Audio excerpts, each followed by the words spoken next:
I'm just a talking. Can y'all hear me? Can you hear me now, Sister Kayla? I'm just a talking. I had my thing on mute. But first, what I was saying was I want to say, ETM Hotel, do I aku, do I nature, Fat Mu Alafie, Fat Mu Iwa Pile, Majuba Iba E a Gungun, Majuba Iba E a Gungun, Majuba Iba E a Lakba, Majuba Iba E a Lakba, a Gungun Kiki, a Gungun. I always want to give honor and praises to the ancestors because, again, without the ancestors, we wouldn't be here. I always want to give honor and praises to the true and living elders who I deem to be true and living elders according to our African traditions, our culture. Um, Again, like I say, I know a lot of people are out. It's Mother's Day weekend, or getting ready to take their mothers or their significant others out. So, peace to those that may be coming in, peace to those that's in the chat, peace to those that may be looking at this later on in the archives. Uh, I'm gonna share my screen and let's get it in. Appreciate that, Sister Kyla, because I would have been doing a presentation with no volume. Let me pull up the presentation real quick.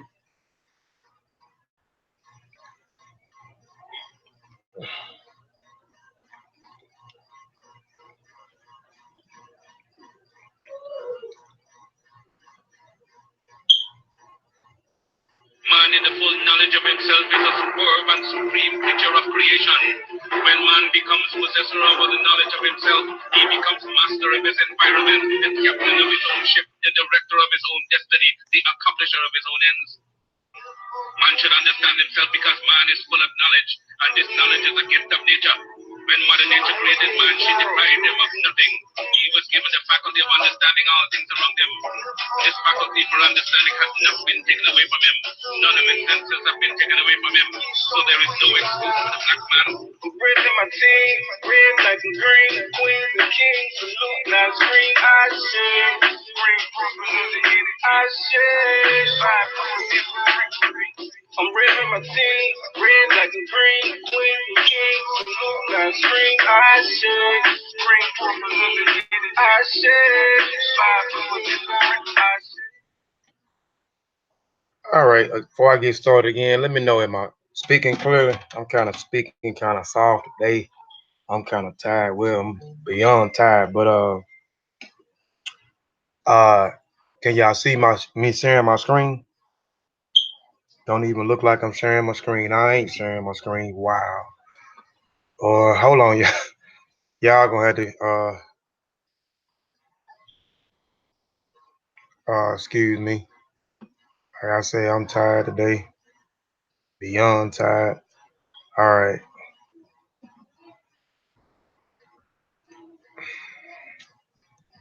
All right. Today's presentation is called uh who that? Somebody just joined. D. Peace, peace, peace, peace. Uh, Today, you got anything before I get started, Sean?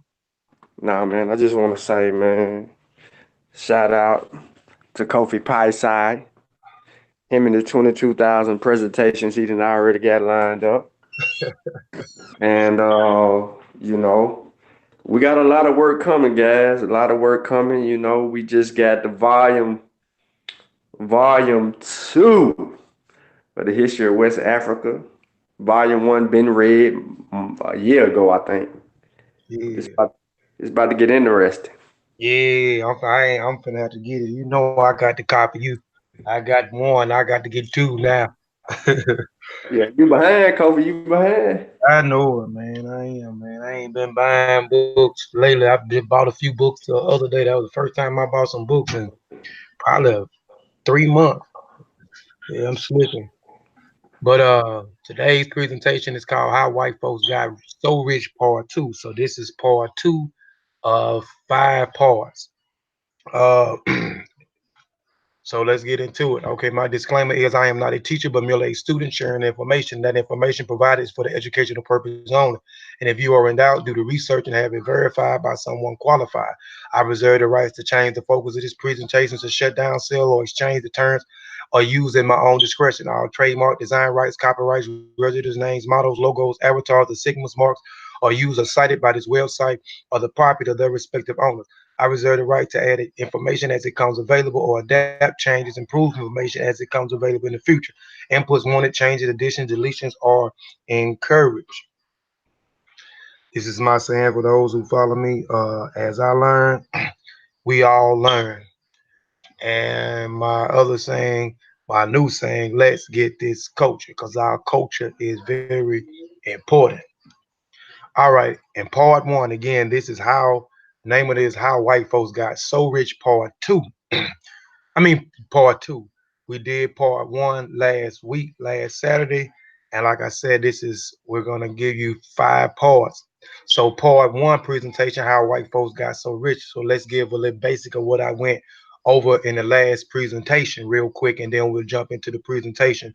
And, just to give somebody some insight on what I presented. And if they hadn't looked at it, they can go back and look at it in full detail.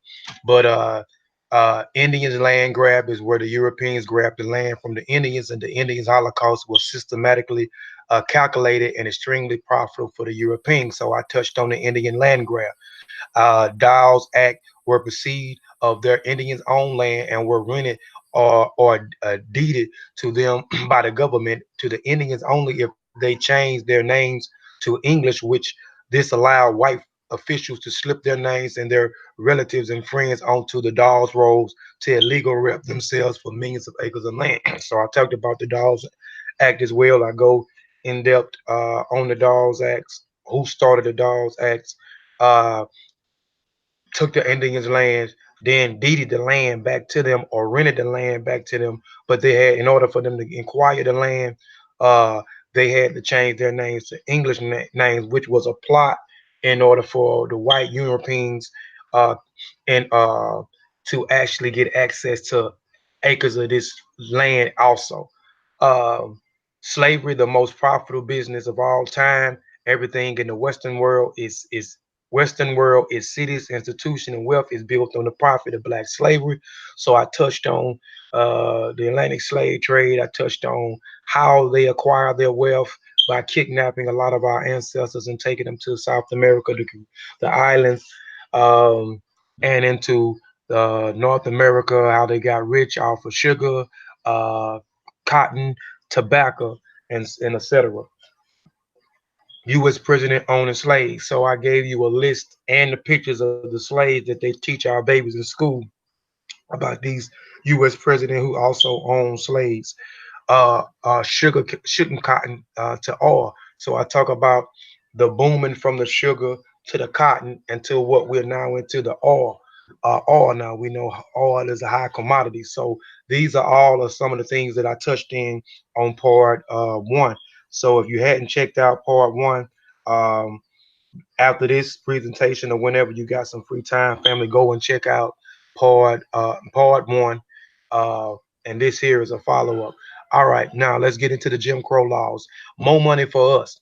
Jim Crows was a stage name of a popular minstrel performer named Thomas Daddy Rice, who smeared himself with black makeup and ridiculed black people for the appreciative white audience. The name Jim Crow was adopted to represent a system of American laws that were enacted after the Civil War for the purpose of controlling the emancipating ex slaves.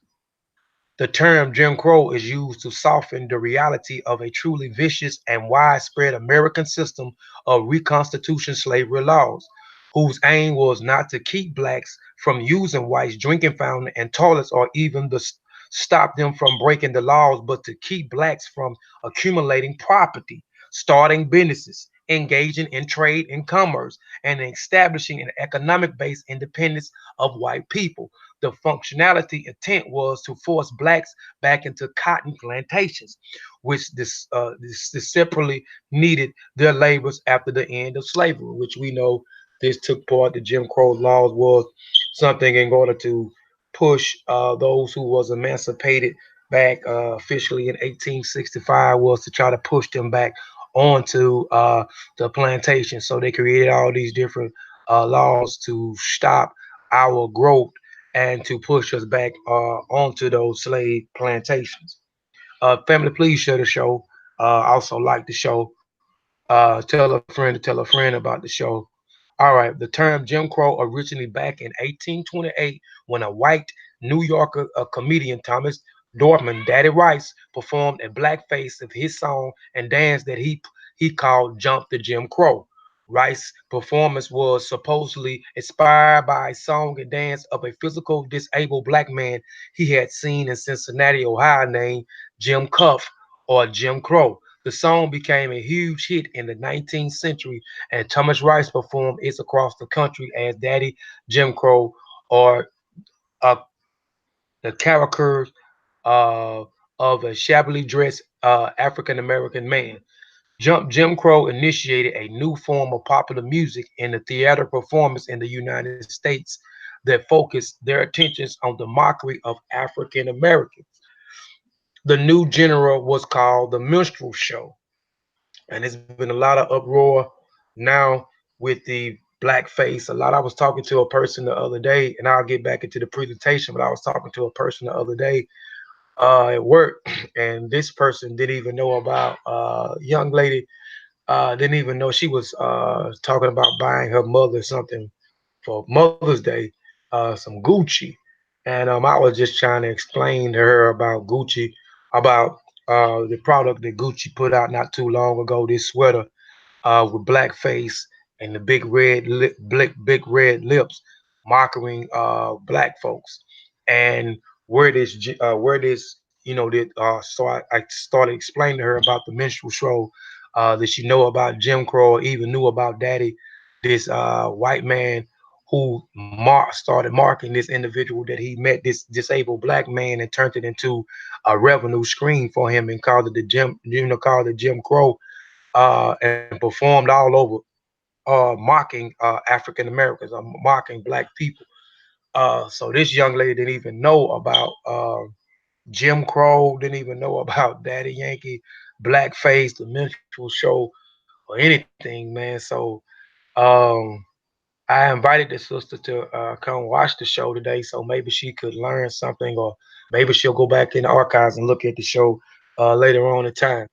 Okay, Jim Crow was an entertainment spread widely across the United States in the year prior to Civil War and eventually around the world. An example of this influence came when the United States Special Ambassador of Central America, John Lloyd Stevenson, arrived at Monterrey of Mexico, Yucatan, Pennsylvania, in uh, was that Peninsula in 1841. Upon his arrival, a local brass band played Jim Crow, mistakenly thinking that it was the national anthem of the United States because this was played all over, everywhere. So these people come in thinking that this was the national anthem of the United States. The popularity of the Jim Crow and the blackface form of entertainment also prompted many whites to refer to most black males routinely as Jim Crow. Eventually, the term Jim Crow was applied to the body of racial segregation laws and practices throughout the nation. As early as 1837, the term Jim Crow was used to describe racial segregation in Vermont. Most of these laws, however, emerged in the southern and border states of the United States between the years of 1876 and 1965.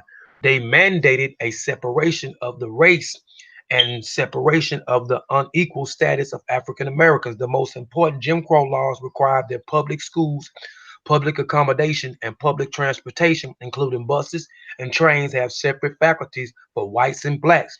The faculties established for African Americans were always far inferior to white and reinforced their poverty, poverty and political exclusion. The laws also generated a decade-long struggle for equal rights. Laws against the Jews in the Nazi Germany. In effect for a few years, it could not compare to those vicious and scope to those that applied to the Black American citizens for generations. The laws were ambiguous. Blacks could not employ Any jobs other than plantation labor without a specific license granted by the judge, and the employers had to be white. If a black worker left his job for any reason, including abuse of unpaid wages, he could be arrested and put on public work projects, clearing fires, draining swamps, and building roads or canals. Blacks was prohibited from buying and renting farmland except in designated all black but white controlled areas. Blacks could be barred from entering whole towns or allowed entry only to designate times with the past stipulating specific activity. So-called vacancies of our laws was established specially to ensure a black person who was not on a plantation or headed to one. Children as young as 3 could be involuntary apprenticed to a plantation if a judge often acted on behalf of the planter found the parents to be pauper or vagrant. Children as young as 10 could be forced into labor contracts with planters, and when protective child labor laws were passed in the early 1900s, the explicit excluded black children. These Jim Crow laws put in effect across America legally, re-enslaved the most productive people on earth, while eliminated them as an economic competitors of whites. The denial of bank loans and services, the refusal of white wholesalers to supply black businesses, violent denials of education for blacks, discriminatory real estate practices, police repression, denial of access to political arenas and the court system, periodic massacres and terrorists. These were just some of the Jim Crow practices that took racism beyond the polite images and restriction bus and train seats, drinking fountains, and lunch counters. Whites reaped incalculable financial benefits from these deeply rooted, typically American repressions, racial restriction, and a lot of these things that I named, a lot of them are still being practiced um, today. Discriminatory for real estate practices, police repression, denial access to political arenas and court systems. Still got terrorism going on. You got white police that are terrorizing us. You still have the Ku Klux Klan is still running repping, which they are not uh, as uh, horrible as they was in the in the late 19 1900s, but we're still being terrorized. So there's a lot of these things. Education, and we're denying certain things for us educational for blacks. A lot of these things that I named up here is still going on today. Sharecropping is a system of a forced farming based on endless debts bondage, first outlined in the Jewish holy book Talmud. Sharing crops was set up throughout the South to reap profit and horror of plantation slavery long after the legal ends of 1865. So after the kidnapping, and we were forced to work for free labor, and then our 1865, uh, we've been emancipated or we've been free, so-called free, even though we know it was transferred from the slave owner to the government. We know that's what happened. So we went into the Jim Crow laws to try to force us back onto the plantation. So we were denied so many different things. During the Jim Crow law, segregation took place. A lot of terrorism took place. And then we had sharecropping. The sharecropping is which I already said, but I'll read it again. Sharecropping is a system of forced farming based on the endless debt bondage, first outlined by the Jewish holy book Talmud. Sharing crops was set up throughout the South to reap the profits of the horrors of the plantation slavery long after its legal end in 1865. Fam, before I go any further, can y'all hear me? Like I said, I'm kind of tired, and my voice Yeah, man, seemed you like it's good. going on. I'm good. All right. Yeah, you just sound like you're crying, but you all right. Keep sweating. Yeah. All right. The sharecropping cycle of poverty. So I just wanted. I'm gonna talk about this again in the slide. I might repeat myself, but I wanted to kind of show uh, the the things here. You got step one where you talk about sharecropping. Sharecropping is provided land, seed, and exchange, and the promise of landowners to have for the crops.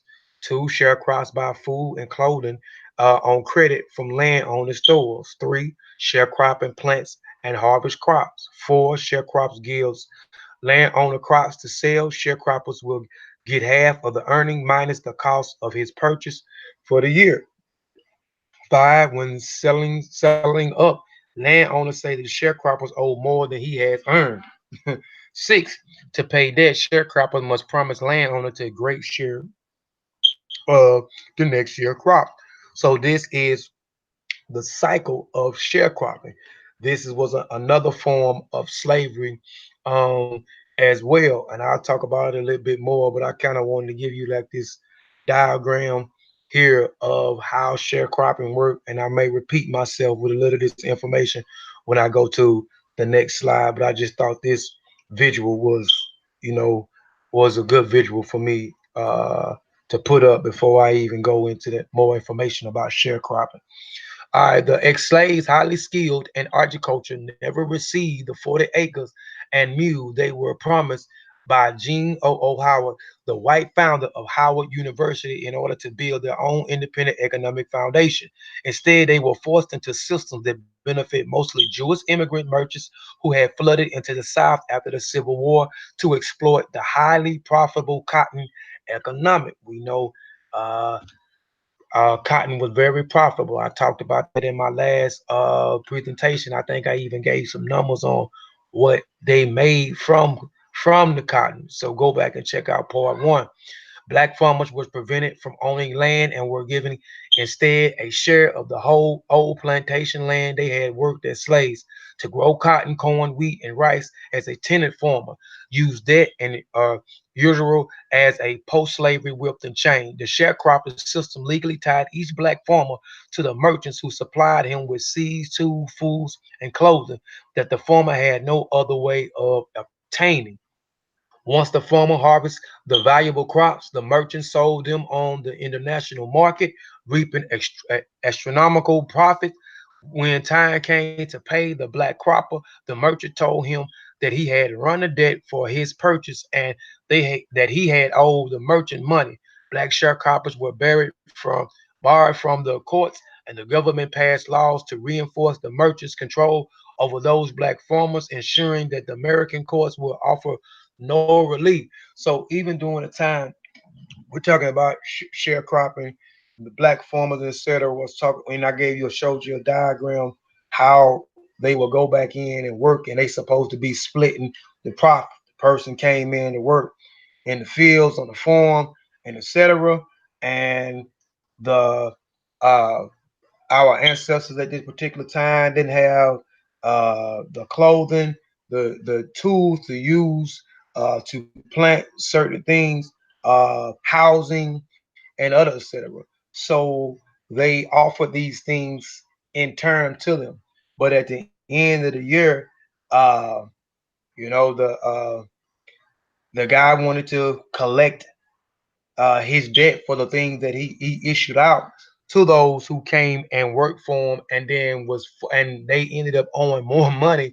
You know what I'm saying? Instead of splitting the profit, they worked all year to reap the benefits from the harvest, and when it was time to you know what I'm saying, to ante up, you know, it was they owed them, and they owed them more money. They made all type of money. They could have paid these folks, but they made all type of money off of these people working in their fields, you know, doing certain things that they asked that was required for their jobs, and then forced them right back in and told them, if you come work another year, you'll be able to ante up at the end of the year. So this was a repeated cycle where they was able to continue to use free labor, you know what I'm saying, in order to benefit themselves.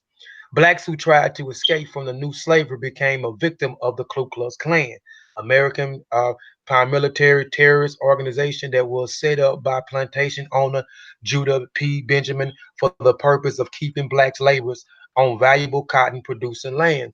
W.E. Du Bois saw this wicked, wretched, and condition firmly rooted in the American South 35 years after slavery and bitterly concluded that fully 3/4 of the profit due to black farmers had been simply stolen from them. Yeah, so we see this a lot where Ku Klux Klan terrorized a lot of black people, and the Ku Klux Klan was also a Christian organization.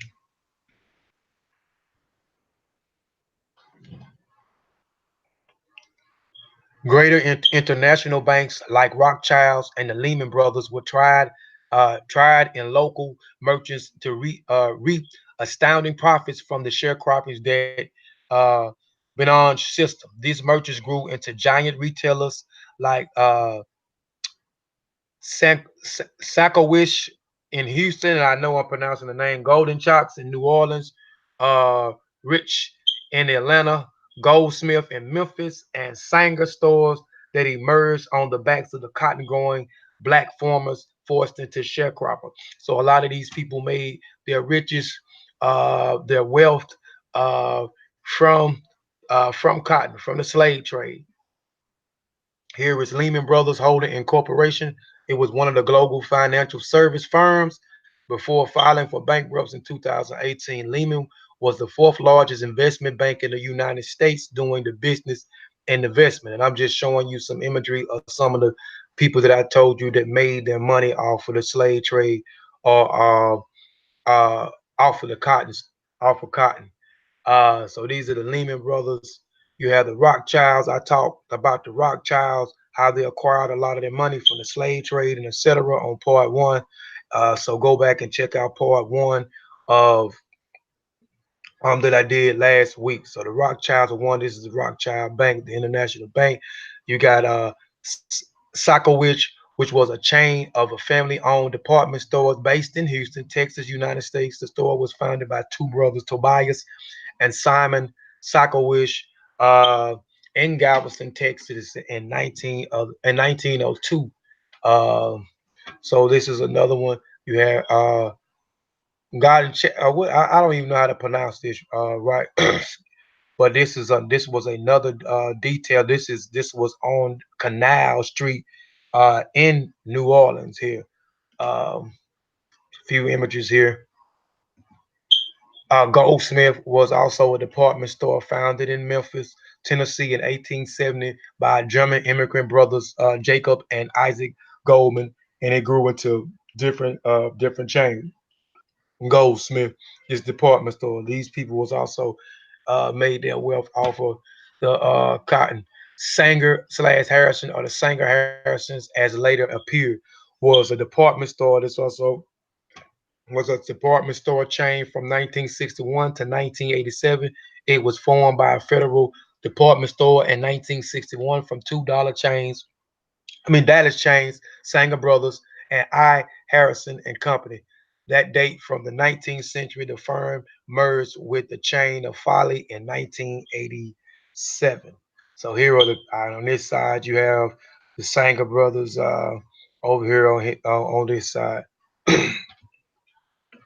Banks like A. Jacobs and Son, the First National Bank, used their profit to fund and grow the developments such as the Jim Crow sightings of Atlanta, Georgia, and Selma, Montgomery, and Birmingham, Alabama. Sharecropping is a dirty little secret, a lot of roots of American wealth, along with slavery itself. The immense profit generated by the industrial jet impoverished black sharecroppers and tenant farmers, financial Europeans, and American Industrial Revolution included hold on, financed Europeans and American Industrial Revolution, including the building of their railroads, factory mills, and their entire infrastructure.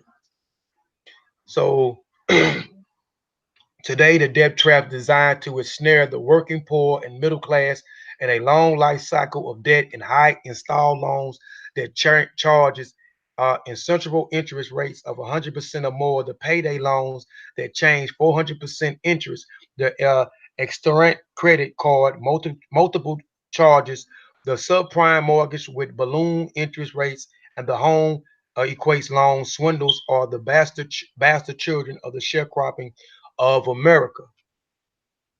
Religion, racism, and the curse of Ham. The philosophies of foundation for nearly all of American most destructive actions and policies has been religious one form of doctrine and just wars, a manifest destiny. And I talked about manifest destiny a little bit on the first presentation. Used to justify the Holocaust against the Indians and the cross-burning terrorism of the Christian Ku Klux Klan. At one time, slavery victimized all races of people, but African demonstrated the quality of strength and resilience that made them more desirable of profit. Midville rabbis, many of those Jewish conglomerates were slave traders, actually altered the prophecy of the Bible and created the curse of Ham myth, the Ham hypotheses, which presumed the desire of the origin of black people. So they had to create something in their religion to justify the wickedness that they did. A lot of a lot of us come from out of the churches, so a lot of us know about Ham's son being cursed, and his son will be slaves of slaves, and etc. So these are some things that they wrote and implemented in order to justify those horrendous things that they did. So they saying that slavery was also a religious thing, and we also know that the Jews took part in the Atlantic slave trade as well. They did a lot of funding. So you think, far as the chains, the clothes, ships, and etc. So they helped fund the Atlantic slave trade. We know the slave. We know that the Jews, the Arabs, and the white Europeans had their hands all tied into the slave trade. So they altered the prophecy of the Bible to create the curse of Ham myth, which presumed describe the origin of black people.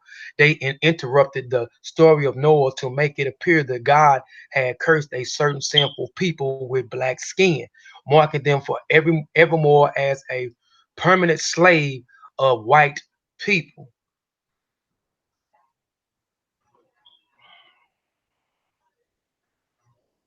All major religions adopt this racist ideal and liberal use it to justify endless racial holocaust, genocide, and removal policies. It is the very foundation of the most profitable Caucasian enterprise in the history of the planet. The European traded in Africans. All white wealth can be traced to this profoundly evil Rabinian concoction known as the Hamitic myth. Labor unions, racial cleaning, and America labor. The labor unions movement of the late 1800s have arguably done more to destroy black progress than any other known action of white people, yet it is almost totally invisible in the written history of blacks in America. The union movement was specifically designed to one, remove blacks from their jobs and the skill trade. We know this took place after we was emancipated. Uh, we know whites was in fear of their jobs. We built most of this country. You know, uh, so we was skilled in so many different areas. So they had to create this union in order to remove us from the job market, skilled trades which they dominated, and two, to install the jobs the Europeans immigrants who were flooded into America by the millions. Scholars attributed the rapid success of immigrant groups directly to the advantage they received through their membership in American trade unions. White historians have misrepresented blacks held as a virtual monopoly of almost all skills and unskilled labor. They were engineers, builders, tailors, shoes, cabinet makers, plumbers, painters, sailors, boats makers, carriage makers, blacksmiths, printers, and every other type of skill artistic. We again, like I said, we were skilled in so many different places. We build the like I said, we build America. So we were skilled in so many different areas. Southern writers Thomas Nelson Page said that after slavery, the black man was without a rival in the entire field of industrial labor throughout the South. Without a rival in the entire field of the industrial labor throughout the South, 95% of all industrial work of the southern states was in his hand, and he was fully competent to do it. Every adult was either a skilled laborer or a trained mechanic. White immigrant laborers could not compete with black workers. So the Union came to the rescue. The most powerful Union leader in America was Samuel Goper, who led the American Federation of Labor, AFL, and its formative stages under Gumper. The AFL systematically and violently carried out an occupation eviction of black workers. He wrote Caucasians. Civilization will serve notice to blacks that if uplifting process is not to be interfered with any way. A common union express was never let niggas pick up a tool. So so this was Groper, Samuel Groper, uh, who led the American Federation Labor. They were scared of us because we would outwork them any day. By the terms of the century, the black man, once the predominant worker in America, was locked in the lowest wage labors or was totally jobless, forcing black women into job markets as farm workers, factory workers, and domestics in the white home. A higher wage, and we know a lot of our family did domestic work. I know my family in particular did a lot of domestic work for white folks.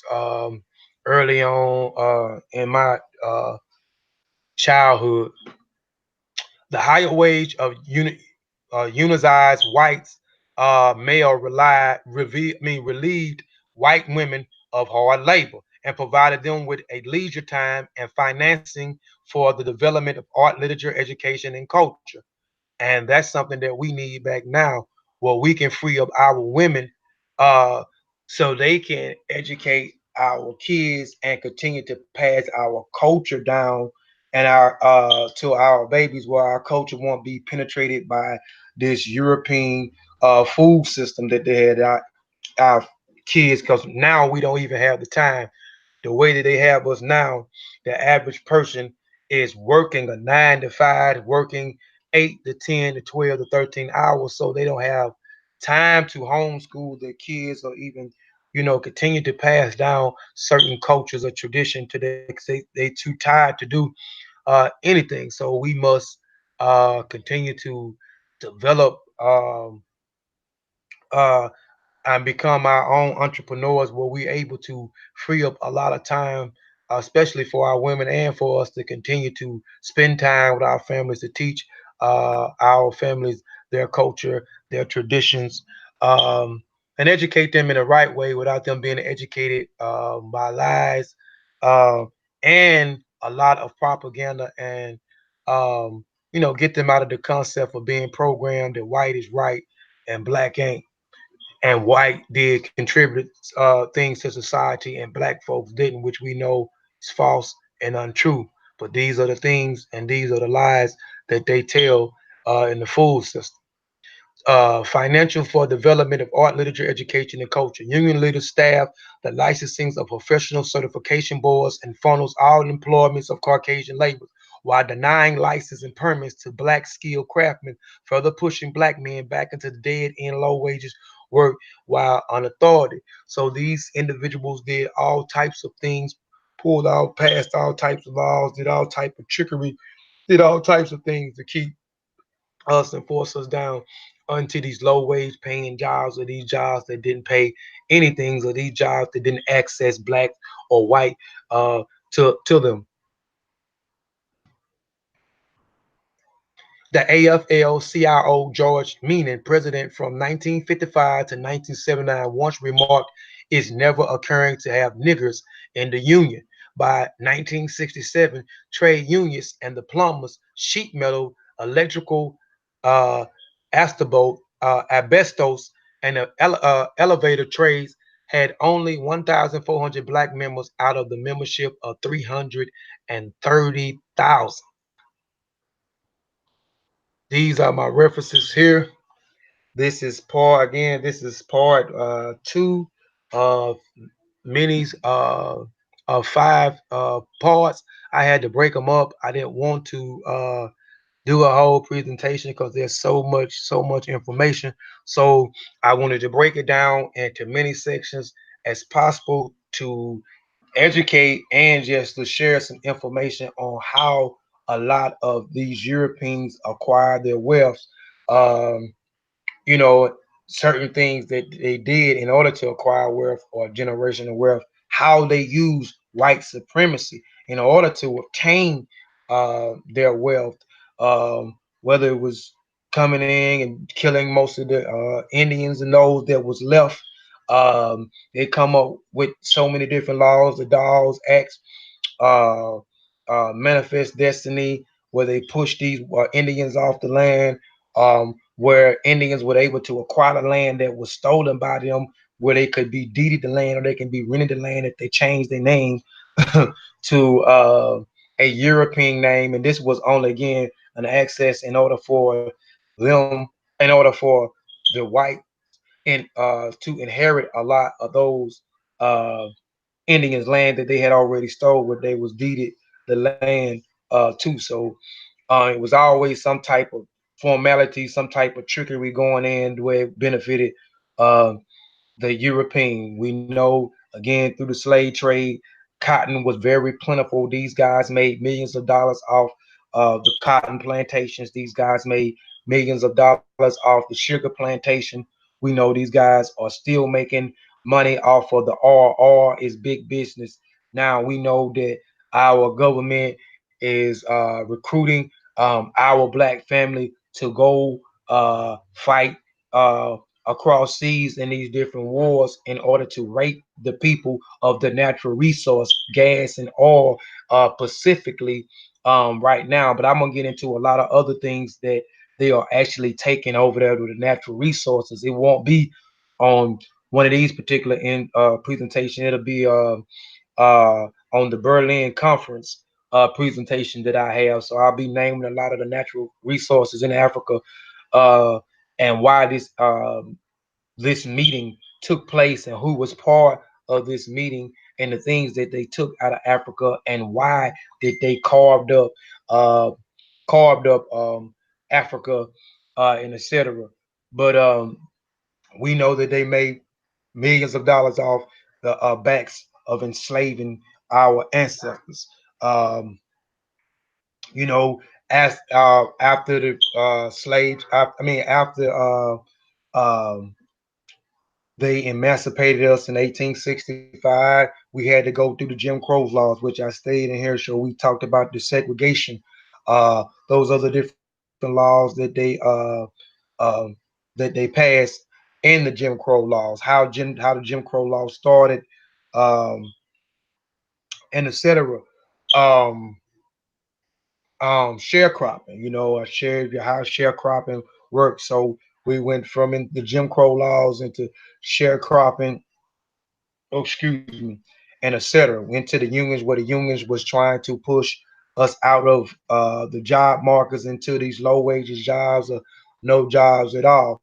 So these people have done so many different things to put us in a situation that we are in and that we are still in, and how they was able to acquire all of their wealth through lying, stealing, cheating, raping, pillaging, trickery, and all other types of things. So again, this is part two. I hope you this was informative. This presentation was informative. I didn't want to keep you too long. Be looking for part three. I was gonna do part three tomorrow, then come back Saturday and do part four. But I may not do part three tomorrow. It's locked and loaded, it's ready to go, but I have to see what's going on tomorrow evening. I appreciate everybody for tuning in. Join us tomorrow on the Moxie Warrior Clan YouTube channel. I'll be doing my presentation, Ancestors. If you hadn't looked at my presentation I did was it last week? No. I did Odinani presentation last week, but I did a presentation called "What is the funeral and burial rites in Africa?" So the ancestors will be like a part two to that. What is the funeral rites and burial rites according to Africa, according to Africans. I think that's the name of it in some type of thing. So that's part two. I'll reiterate some things that went on in that presentation to kind of tie it in when we go into the ancestors. Because first, I wanted to, get you familiar with the funeral rites, the burial rites, which we're actually talking about death, and we know after death comes the ancestral right. So I wanted to kind of prepare you and go into that, but we'll go back into the eldership real quick, into the death, and then we'll go into the ancestors to try to tie it all in tomorrow. So be on the lookout for that presentation. If you just tuning in, go back and check the whole presentation out. It's not a long presentation. Also, if it's your first time, please go and subscribe to the channel. Hit the notification bell because we're gonna keep coming at you with these presentations for the next few months. Um, Appreciate the support. Please go and subscribe to the channels, the Seshima Ani Meta channel. We're a group of like-minded individuals who are aspiring to be true scribes. So go check us out on Facebook. Um, Go check us out on our website, www.seshumaanimedaneture, um, and go subscribe to our YouTube channel. Also, go subscribe if you hadn't. Please subscribe to Kofi Piesie TV. It is the African Netflix. This is a channel that takes the black man, black woman, and black child Eurocentric mind and Africanize it. So please go and subscribe to the channel. Again, we have lots and lots and lots and lots of content. We got late starting off in the year, but we have lots and lots of content coming on. Going to archives, we got over 70 some videos already in the archives. Powerful presentations, informative presentations. So go check those presentations out in the archives. Go check out the presentation part one of how white folks got rich. Check out the presentation that Satepara did on their last week. Also go check out the discussion that we had stating to the the stating to the black family was a nice discussion. So go check those out as well. Please go subscribe to the Monster Warrior Clan YouTube channel, and join us tomorrow at 2 p.m. for my presentation, The Ancestors. Also check us our like page out on Facebook. Again, appreciate y'all. Sean, you got anything, man, for a while? Get out of here.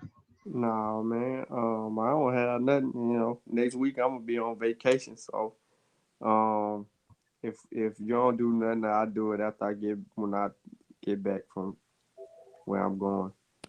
Oh yeah, I got something, man. I'm gonna do something next week, man. You got to hold this Kofi pie side all the way through May. Good. Yeah. Woo. Yeah, yeah, I'm good. I'm ready. I'm ready for the task. You put Okay. me to the task, I'm Lift ready them for weights. Lift them weights. it. Yeah, so I ain't seen me looking here.